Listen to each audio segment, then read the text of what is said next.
Okay, so I'm here again with the lovely Erin, and we wanted to talk about the information we've got from sessions about the solar flash, the laser, revelations, and anything else that we can share with you to be able to help you put everything into context about what's happening for us. So, how are you going today, Erin? Doing wonderful. How are you? Fantastic. Um, it's interesting. This morning I sort of woke up and I've got almost like a weird, like an eye strain on my left side when I sort of look up. And it's nothing big, but it's noticeable. And I haven't really had the time or really desire to go and ask my team or really think about the purpose of it. But what I wanted to laugh about myself was with that I eye roll so many times when I see nonsense online that I've given myself like a little mini stroke or something. You got stuck.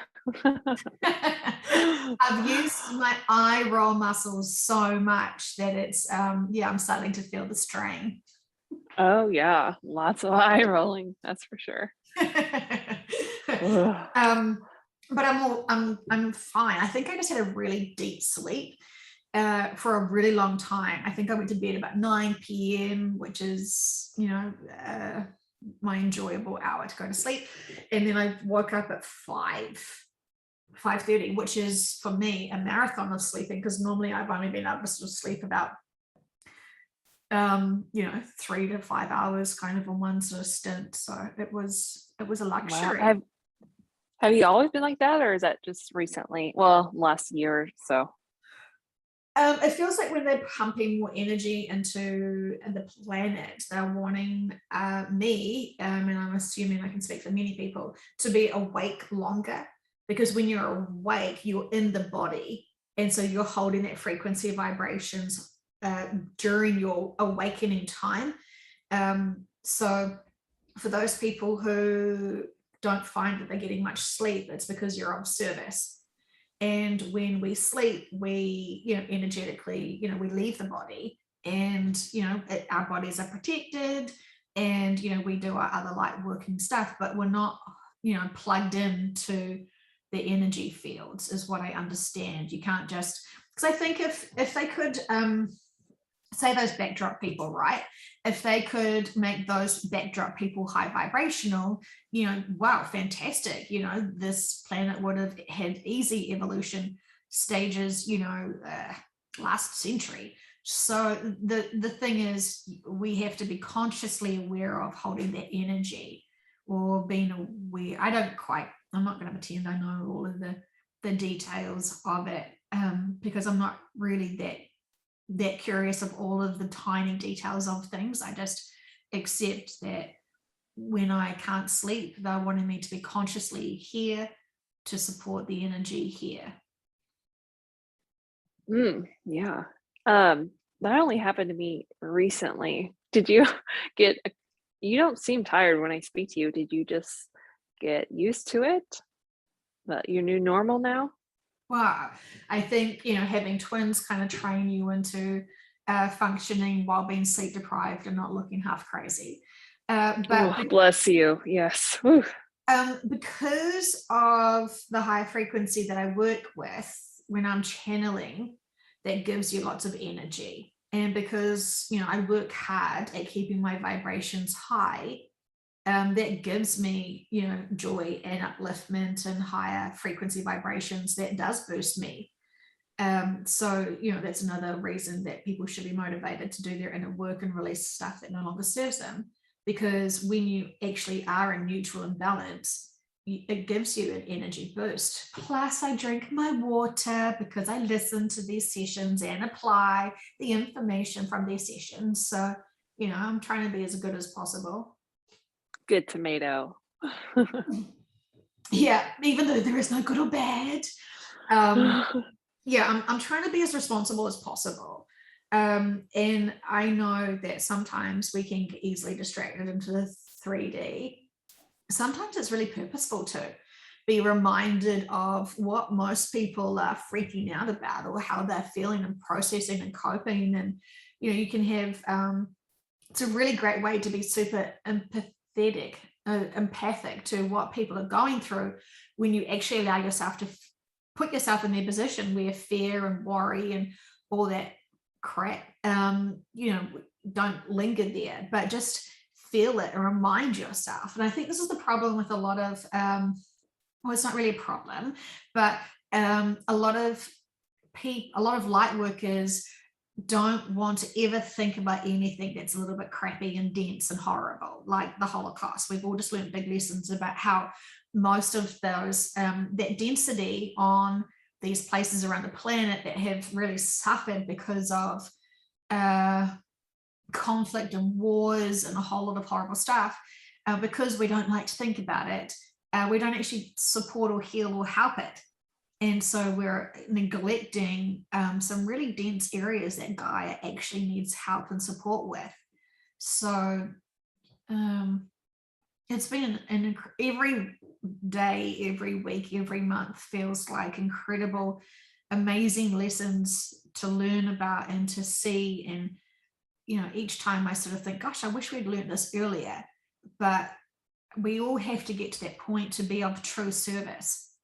We know many people that fake being of true service, and they just take from the energy from the collective and not actually support the collective in the right way that is needed. And so there's a lot going on there, I have to say. Yeah, there's a lot going on with people are really, really going through those emotions of fear and denseness, the people in day-to-day lives. So although it is difficult to be around that energy, it's so important to get out there to, don't avoid people just because it's dense. They need you. So Yeah. Big change in the last week or so. They're really, what I've experienced in my life, like people are really having a hard time. Absolutely. We've been told this for months, all year, that as we get closer, it's going to be more intensive. Drop your inner work and do your inner work now. Then, don't save it for when you actually need to be of service, because, we were supposed to have prepared ourselves for all events that has happened this year, with the work that we were supposed to do last year. And even then that was decades probably too slow for the collectives that are still supporting us. So, I mean, we're not trying to guilt anyone, and we're certainly not trying to guilt ourselves. But, knowing what we know now is best to be applying the information and taking it seriously, rather than potentially just a hobby or something. And I don't know why I want to bring this up again, Erin, now, but the last conversation we had, I forgot to mention about parent guilt. And I think everyone listening knows what parent guilt feels like. And we hadn't really explained so really acknowledged that fathers get just as much parent guilt as mothers. And I think that was when I was on my journey of understanding my partner and his reactions and responses to certain things. A lot of it came down to his own parent guilt of not being there for his children all the time. And it's a really interesting one when you can start seeing and observing people's reactions and responses, because it always comes from their reflections of how they're thinking and feeling about certain things. And it's got nothing to do with the topic that we want to talk about, but I just wanted to love all those people who are in the parent game, supporting these profound big light workers who are here to help humanity. We can learn so much from our children, and we really need to humble our egos and really take lots of cues from them. And as I'm saying that, I feel like my team is trying to sort of say this.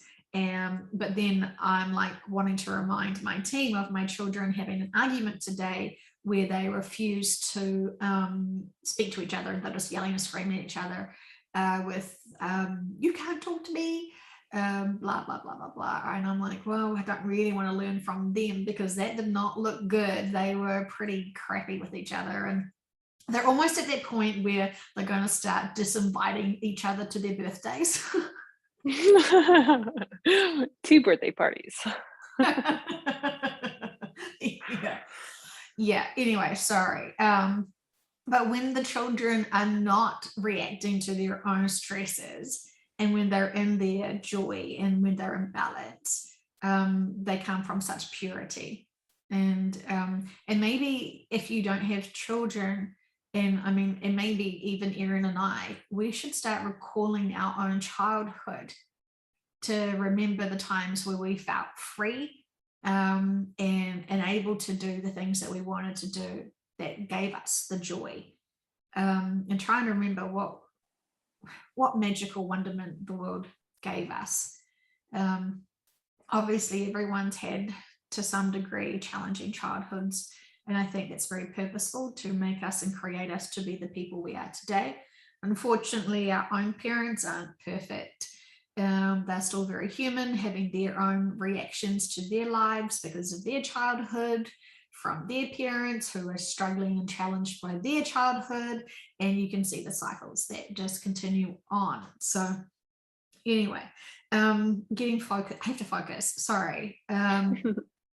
The conversation that I wanted to say to you today was about the information that we were getting, like even earlier last year, when clients were coming to me and they'd heard certain random terms that they felt really embarrassed that they didn't know what it was. So one of them was the solar flash.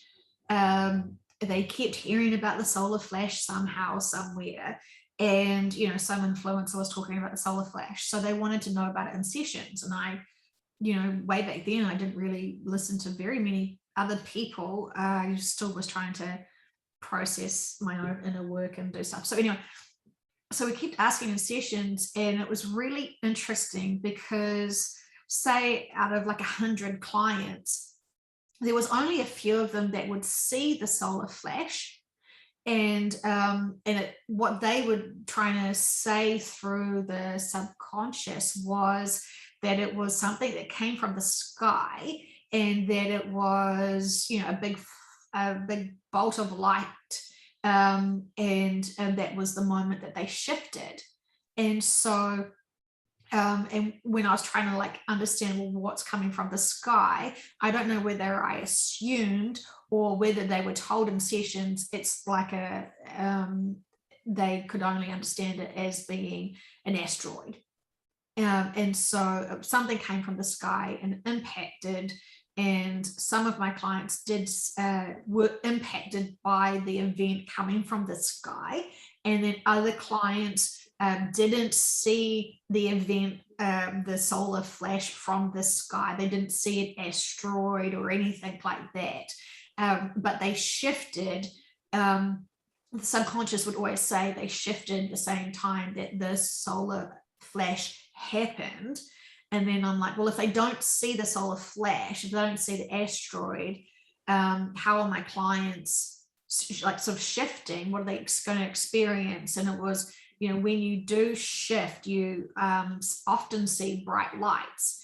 And so they say the client will think they've seen the solar flash, but it's not the solar flash, it's the bright lights of them connecting into, you know, I mean, they didn't, because every time I hear people like, I can see bright lights after they shift, I'm like, have you just died? Like, what's happening? Like, where have you gone? You know? And so it is them leaving the body. It kind of was confusing, but then the subconscious, yeah, I realized at some point, some people would see this flash and this event of the asteroid, and some people wouldn't. Some people would know about it, but then they would shift after that event. And so it was small pieces of the puzzles. and then sort of forgot about asking about the solar flash because, I don't know whether people were listening to sessions and felt like they got the answers that they needed, or whether there was other distracting things that happened, because there was a lot of other distracting things that sort of happened, and we kind of stopped talking about the solar flash. And we knew that the event was when people were shifting, and we know that we love labels and all this sort of stuff. So the solar flash, when we've asked about it,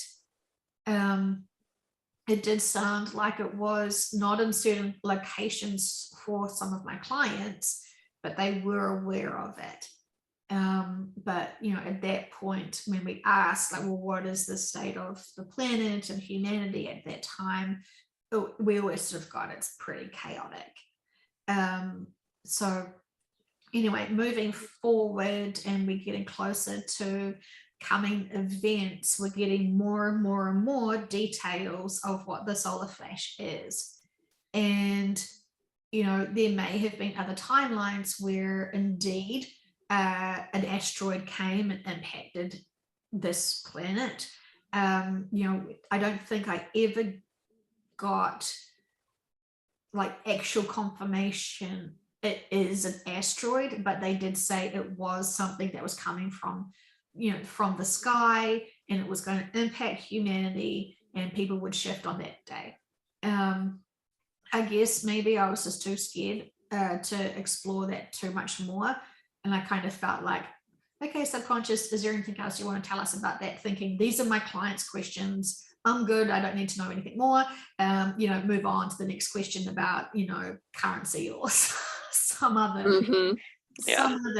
So yeah, it was interesting.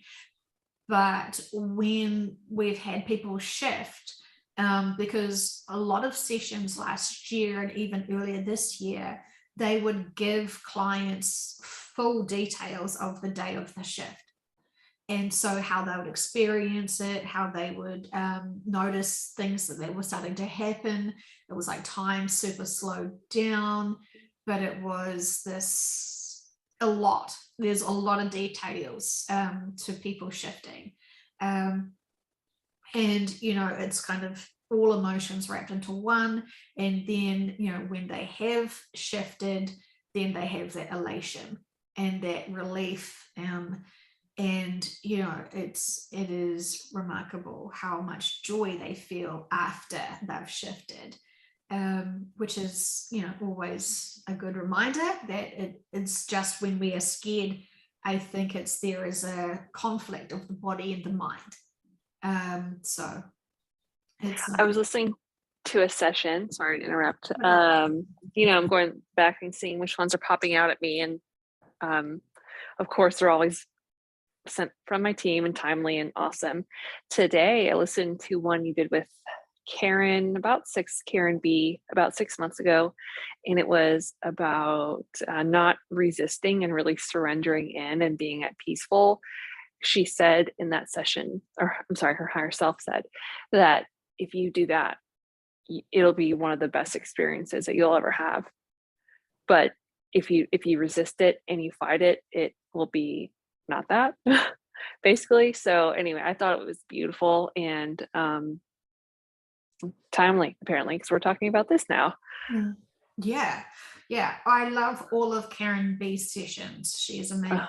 Totally. And she's such a beautiful humanitarian. I love and adore her. And her sessions have always felt like profound gifts. And so I've always really valued her time and the session. So it's incredible. And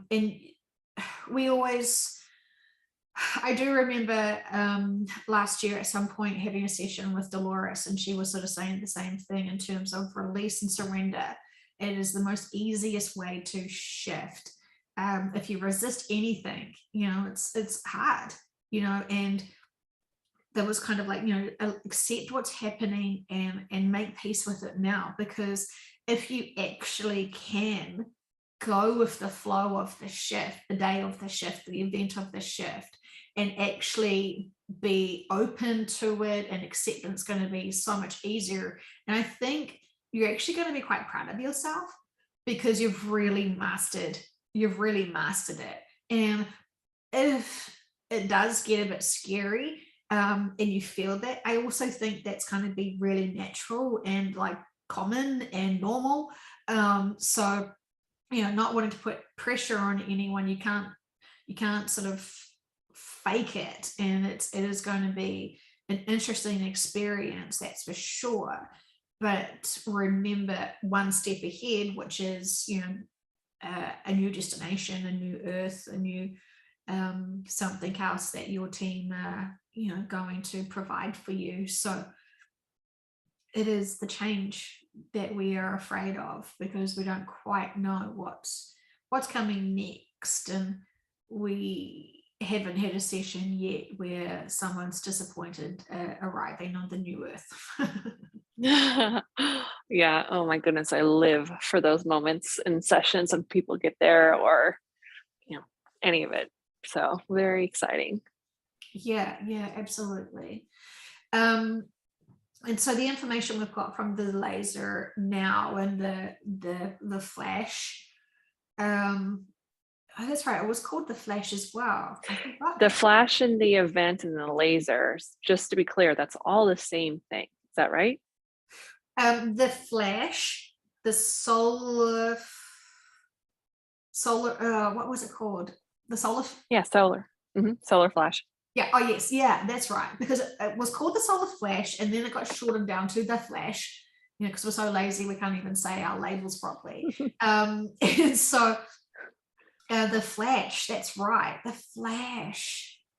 Yes. And so moving forward, now we know what the flash is, which is a man-made satellite that has a malfunction, and instead of sending a laser to destroy asteroids coming to this planet, it reflects back and impacts on Earth, which then is another big stop and awakening moment for humanity, as it then is sold another storyline about it being supposedly a fake ET attack. Some, as we have heard, some countries will know exactly that it was from a satellite and will disclose that information. Now we know that information from country to country gets censored, and what we think is maybe the mainstream media news, we know it's only what we're allowed to know from our region to our country. So we're really interesting. Will be really interesting what countries do come out and say that it was from a satellite. It'll be very interesting to see what countries say that we're under attack, and it'll be very interesting to see who gets told the same information of the truth, that it's a laser from a satellite, and for those people to not want to buy into that narrative but be victims to, say, other alien species or something else. So again, yeah, it's interesting. Like, there are some incredibly loyal humanitarians that believe that humanity is serving humanity, and that all of the leaders and influencers have got our best interests at heart. Those are loyal. You want those kind of friends if you were going to be. Yeah, literal saints. Thinking that's how everyone else is. Oh, Following the narrative. well, yikes. It'll be a rough road with that mindset, a rough awakening. Well, it will be, it seems now from what we're hearing in sessions, because we were sort of told that the day, or, when the laser hits, then the shift happens, and Gaia finally releases that last bit that she is still holding on to. And it's kind of, it felt like I really wanted to explore it more in a session about, is this pulse, is this electrical current sort of like the last jolt that she needs out of her physical body? It was an interest. I don't know.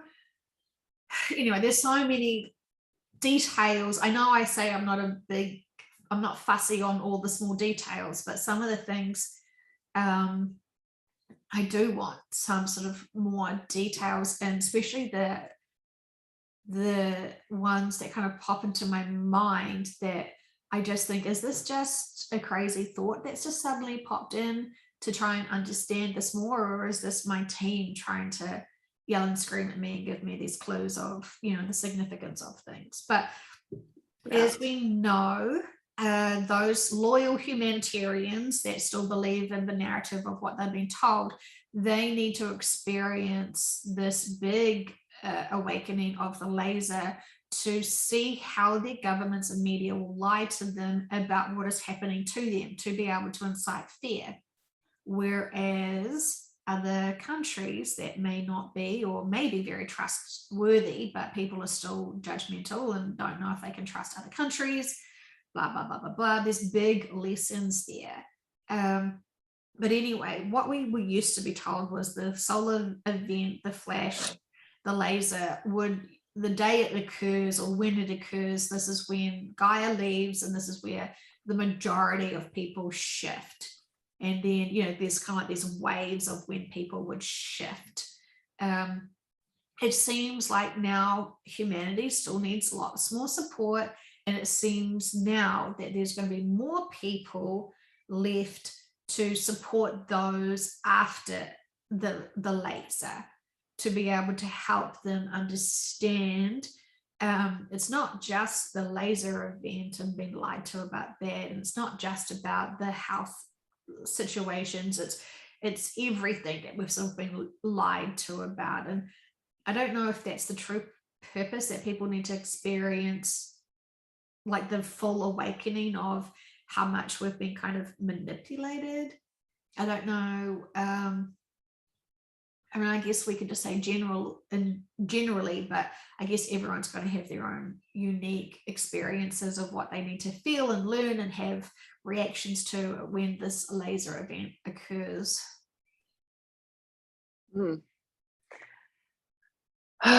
Yeah. And Yikes. also remember in the session where they said that it had changed, the laser impact had changed, and I was thinking, oh good, it's going to be smaller, and then they said no, it's going to be bigger. Yep, I remember that. Yeah, that was yeah, Carmel session, and I feel like so much it's just so much is fluid right now, including people's contracts. Lots of those have been changing, yeah. as you said. I just want to say to those people who I want to hold on to the belief that they are not going to see the laser event in the news or physically, because they're pretty sure that they're going to shift prior to it or the day of, because they're not needing to be traumatized from it. I think most people who are listening to these sessions, chances are you've got this information now to be of service, to support. And I feel like even if you're the last person that gets evacuated from this planet, does not mean you won't be a first person to arrive on New Earth. And so I just want to reassure people who do experience the laser event, doesn't mean you've missed the boat, doesn't mean that you're not going to the New Earth. It just means, gosh darn, you're so amazing, you're here still to help humanity. So true. And again, I would like to just bring up surrendering into your team has a plan for you that's going to be the best for you and for everyone, and just surrender into it. It is so peaceful surrendering into it. I wanted to know every single thing, and I wanted to have control of the experience as if that was possible. But, in my head, I wanted to be in control, but really surrendering into just, whatever happens to me, I'm good. Like, my team has got this wrapped up. There's a bow on top of it. They're well suited for this. And I just feel just so trusting, and just really lean into that, because it is a very freeing feeling. Yeah. And you're still being responsible and diligent with your life now as, mother, wife, worker. You've got that balance. And it's a fine line, because the more we trust this information from sessions, the less likely we want to deal with having to deal with stuff that we are still responsible for.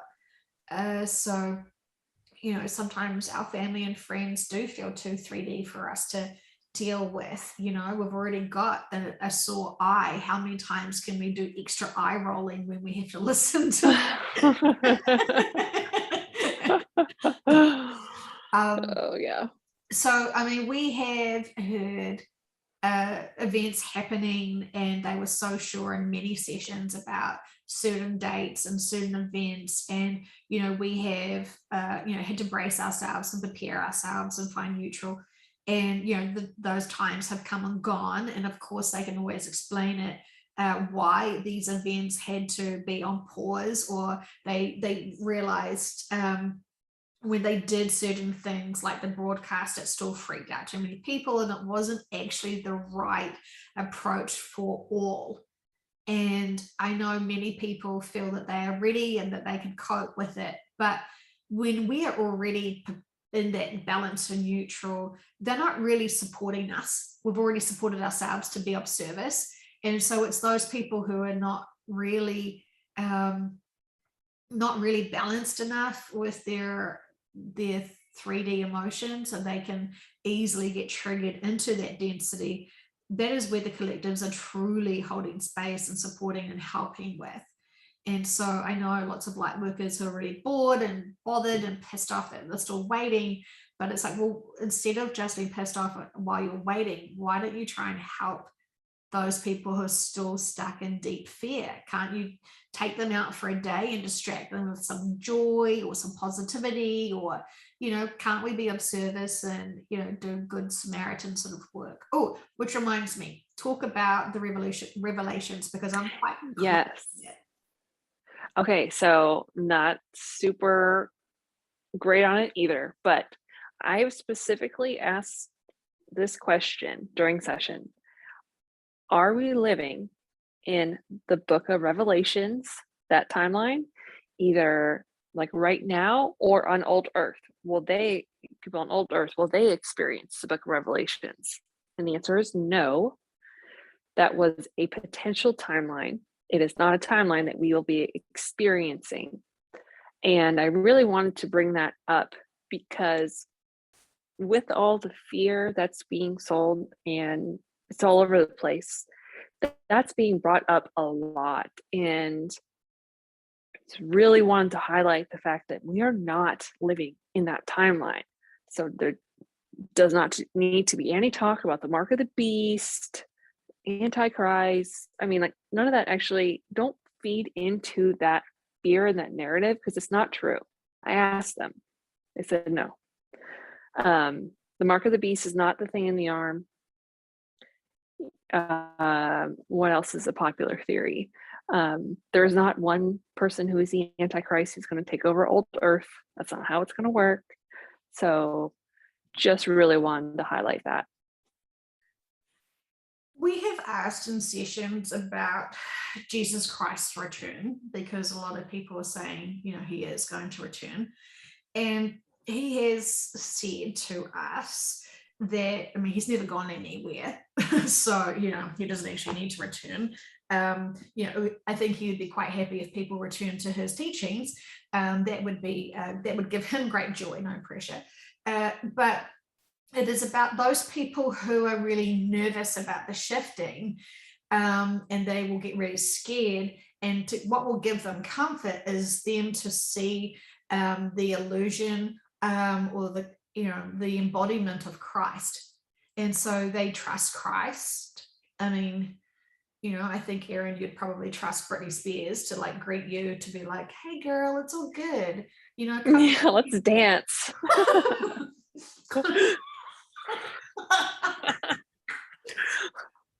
Okay, can I float and dance?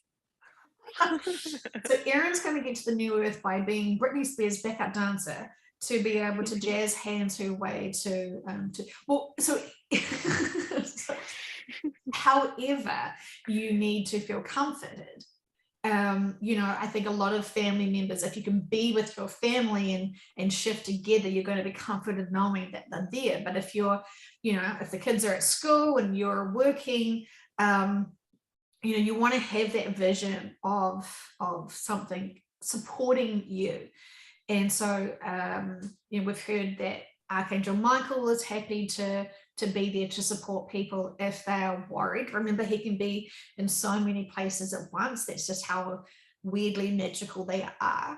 And, so lots of people will see what is the best comfort for them. And I love that. So as much as we want to eye roll to those people who are saying Jesus is going to come down and, slate us and because, we've sinned, the reality is there is no such thing as sin. There's choices, but it's choices that we then judge ourselves with, and not just this lifetime. When we look back at our choices from a different perspective, when we have, left the 3D, it's us judging us whether we made those right choices or not. So there is not going to be a Christ or, the devil that's going to come in and judge us. That's just not their role, and it's never has been their role. And I feel that for those people who are saying so-and-so is going to come down, and it's basically like saying just wait till your father gets home. When your father gets home and he hears what you've done today, my gosh, you're going to be in the naughty step. It never motivates us to be in fear. And so I know so many people who share their life stories with me about they followed a religion which made them feel because they once masturbated, they're going to hell and there is no coming back from it. And when you have done something small like a lie or, explored one's body or whatever, and then your religion, your dictatorship of whatever is telling you you're screwed now, your whole life is going to be pointless because you will never be able to redeem yourself, because ultimately there doesn't seem to be that much grace and redemption. I don't know. I'm feeling judgy. It's so no, well, it's so disempowering. And I actually, very timely, listened to the session yesterday, about 6 months ago, again, when you channeled in Jesus, and he said he would be returning. People would see him and he would comfort them. Like if they called upon him or if they needed him and he could help them, that he was going to be there. And that is part of his role for old earth and new earth. So literally none of that is what we're reading in the book of Revelations. What's there is he's going to come back. He's going to punish everyone for all their sins and whatever. So that's not at all what has come across in the sessions from him. So I just, it feel like that really does bother him, Erin, because it's like if people actually knew me, they would actually know that I am a loving being and I've only ever wanted to love and support people, and I would never judge people on their choices, because he can see that even what he may think is a wrong choice, there's still lessons there and experiences, and there's growth. And they may not learn from those lessons and experiences this current lifetime, but it is there for them to be able to expand and grow from in potential other lifetimes. He is saying, I was supposed to be your beloved to teach you to be able to support and empower you. And for those who have created me into a judgmental monster, he is saying, he's not on board with that. And he really hoped that people could feel into his heart and integrity to know he would never judge. And those people who are supposedly connected into him and his wisdom and his teaching should never repeat that statement that he would come and destroy those who don't worship him or whatever they're trying to say. It goes against his own teaching. So he's sort of saying, Joe, you have problems with influencers that are saying nonsense, and he's saying he has problems with people who are trying to promote his work and still say nonsense. So there's that. Mm-hmm. Oh yeah, big time. Interesting. Good. Oh, timely sessions. Yeah. So anyway, I thought that was important to go over when we talked about this as well, because I don't know what's coming, but fear is certainly out there, and just don't buy into that. Just don't. He's also wanting to say that just because you may not have gone to a house of God or know any of his teachings, he's just wanting to say that he is still available. He's like, I'm open 24/7 to anyone. And so if you haven't, he's like, I'm not going to try and make it sound cheesy, but he's like, if you haven't opened your heart to Jesus, he said that his heart is always open for you and that he is always there for you. And so he knows that so many people don't feel worthy to even think about him or call him in or even think that he would be friends. And he is saying if he had Facebook, he would invite everyone to be friends. So that's what he's trying to say. He is very friendly. He does not see himself as an advanced being, even though he is in a high dimensional experience now. He's still wanting to be very connected to all who want love and guidance and support. And he is saying he is not judgmental. He is saying that I am, Joe, me, is more judgmental than him. And so, I can own that. I'm definitely, still very human and rocking it. But, trying to be the best I can. But, I think it's just an open invite from Jesus himself to say anyone that does want to talk to him or, connect, he is always open for that. Beautiful, wonderful. He's Any saying, final messages?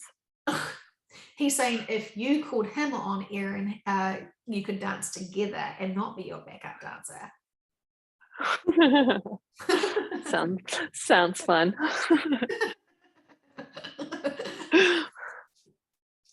But he's just saying that he's just one of many beings who are here to help. And so whoever you feel the most comfortable with, it feels like there is someone that wants to think about Elvis Presley being there, all in full Elvis Presley outfits, saying that he would be happy to support people and comfort them to know that everything's okay.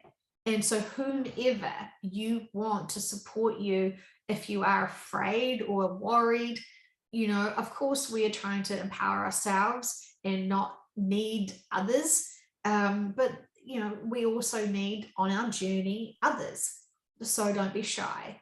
If Jesus is saying he will still be your friend because regardless of everything you've ever done, I think that's nice. And it is beautiful how much we are supported and loved. And it does need to be addressed how much we want to hold ourselves back because of our own belief systems. Gosh, when we have guilt, that is so thick and dense and is such a handbrake.